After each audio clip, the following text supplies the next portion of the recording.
Hello. അപ്പോൾ ഒരു സങ്കടമായിട്ടുള്ള കാര്യം പറയാൻ വേണ്ടി വന്നതാട്ടോ. എന്താ വെച്ചാൽ ഉമ്മ ഒന്ന് വീണു കേട്ടോ. രാവിലെ നിസ്കരിക്കാൻ വേണ്ടി എണീറ്റതാണ് കട്ടുന്ന്.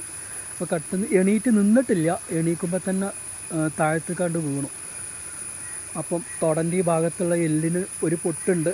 അങ്ങനെ സർജറി കഴിഞ്ഞു. ഇവിടെ എഡ്രീക്കോട് ഹാരിസൺ ഹോസ്പിറ്റലിൽ നിന്നാണ് സർജറി കഴിഞ്ഞത് കേട്ടോ.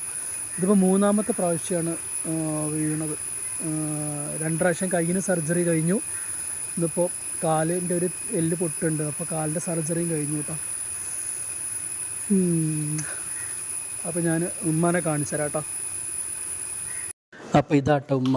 ഇപ്പോൾ സർജറി കഴിഞ്ഞ് ഇപ്പോൾ റൂമിലേക്ക് കൊടുന്നിട്ടേ ഉള്ളൂ. രാവിലെ നിസ്കരിക്കാൻ വേണ്ടി ബെഡിൽ നിന്ന് എണീറ്റതാണ്, വീണു. കാലിൻ്റെ തൊടൻ്റെ അവിടുത്തുള്ള എല്ല് പൊട്ടി. അപ്പോൾ എല്ലാവരും ഉമ്മാക്ക് വേണ്ടി ഒന്ന് ദുആ ചെയ്യാട്ടോ. എല്ലാവരുടെ പ്രാർത്ഥനയിലൊന്ന് ഉൾപ്പെടുത്തുക. ഉമ്മാൻ്റെ അസുഖങ്ങളൊക്കെ ഒന്ന് പെട്ടെന്ന് മാറാൻ വേണ്ടിയിട്ട് കേട്ടോ. അപ്പോൾ അത്രയേ ഉള്ളൂ.